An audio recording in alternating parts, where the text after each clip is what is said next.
Hello everyone, today it's a TBR list for the month of May. This year is just flying past. This month I've tried something a little bit different. I've picked a theme that all the books will be loosely connected to. For May I've picked historical books. Now that might encompass a purely historical novel. It might include something a bit more fantasy based that's in the past, or it might involve a murder mystery crime book that just happens to be set in a different time period. I've tried to be a bit realistic this month because last month I really overdid it and stretched myself and just burnt out. I'm actually still having a break at the moment, rather enjoying it I have to say, so I'm hoping I'll get back into the swing of reading rather quickly.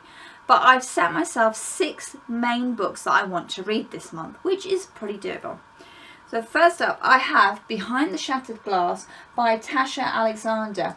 Now this is a Victorian crime murder mystery book where the detective is a female in this case. I've never read any books by this author before. I've not read anything like this before. You know, my Victorian crime tends to be Sherlock Holmes and that's about it. So this is a whole new sort of area for me. I thought I'd try it just because it was different, it was historical, and I quite like crime books. Roaming through my library, I've managed to do rather well because they have a good selection of historical books in there. I've picked up Young Bess by Margaret Irwin. This is looking at the very early days of Queen Elizabeth I, before she's even queen, and some of the trials and tribulations that her life entails. So I'm hoping this is quite a good read because obviously it's based on a person historically that we know or think we know pretty well. So it'll be interesting to see what aspect and take that Margaret has done on this story. Then I've got Sisters of Treason by Elizabeth Fremantle. This is set during the time of Mary Queen of Scots, with 2 young sisters who are potentially rivals to the throne for Queen Mary, and it's sort of their struggle to keep their heads basically. So once again another book set in the Tudor court. I'm hoping I'm not overdone it on the Tudor court because I do actually have another one set in that time period, but you know, there's a lot going on in the Tudor court, so hopefully more history stuff. And then I've got Zacchaeus War, I think that's how I pronounce it. This is by Rosemary Goring. This is set just after the Battle of Flodden and it's set on the Scottish borders, so it's a little bit earlier than the history that I'm studying at the moment of Scotland. It's not too heavy a book, so I should be able to read this, and obviously it's, you know, not a pretty time in our history.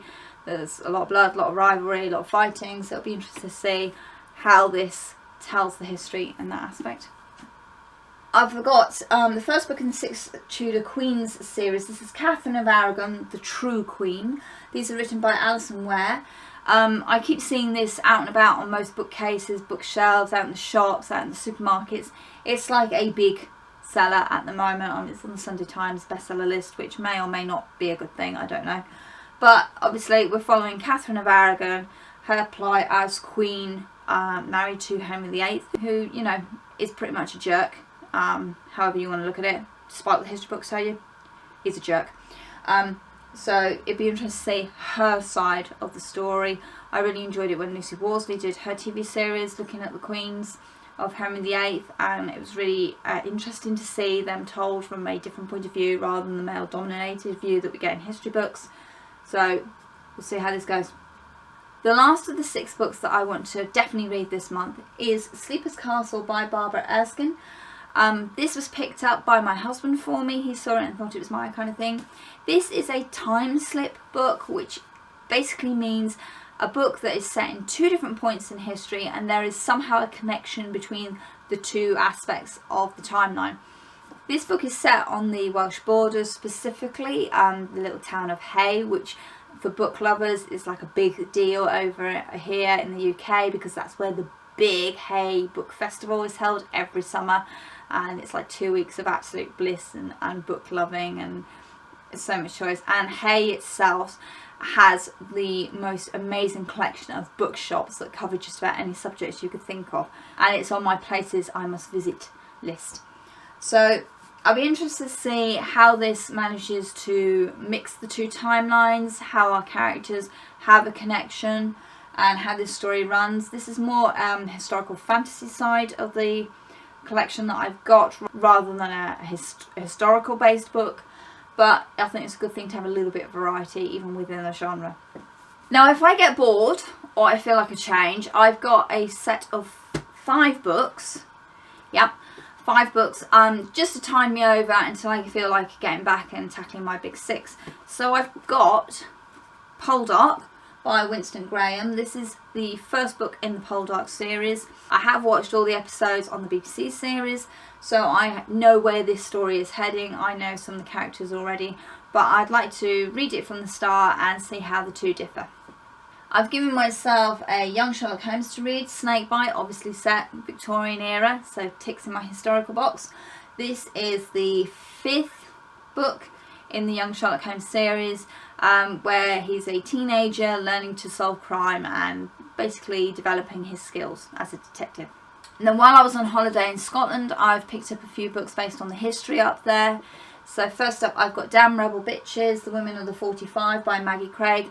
This is a non-fiction collection of stories looking at some of the women that we know about who were involved in the Jacobite Rising of 45 and 46. Maggie Craig's very well researched. She knows her era of history very well, and this should be a nice, interesting read. And then I've got the guidebooks for Culloden and Killiecrankie. These are from the Scottish National Trust, looking at the area, obviously the battles that were there, the landscape that's there, the geology, some of the nature within the area, and some of the projects that those two areas and the trust are developing to protect it for future generations. So these should be nice, easy evening reads to get through, and obviously learn some stuff, which would be great. And the final book this month I am going to read is my bedtime book with my husband. We've picked up Laurel K. Hamilton's Guilty Pleasures, which is the first book in the Anita Blake series, which is very cool because I have read this. I do have it in graphic novel form. I remember enjoying it very much. So reading it together is going to be a new experience and will remind me a bit more about the story, because I've got quite a few of the rest of the series to read, and it'd just be nice to be refreshed because it's been a few years since I actually read this. There's my TBR. Like I said, 6 main books I want to read, 5 backups, plus the bedtime book. So I think that's fairly manageable. I think 6 is a reasonable number, particularly looking at the size of a couple of those books. And I quite like the idea of linking them all around one theme, although rather loosely in some cases, which is also a good thing. Let me know what you're reading next month. Are you planning to do a theme of books next month or in the future? Thank you for watching. Please follow me on Goodreads, Twitter and Instagram. Links are down below in the comment box. Happy reading, everyone. Bye.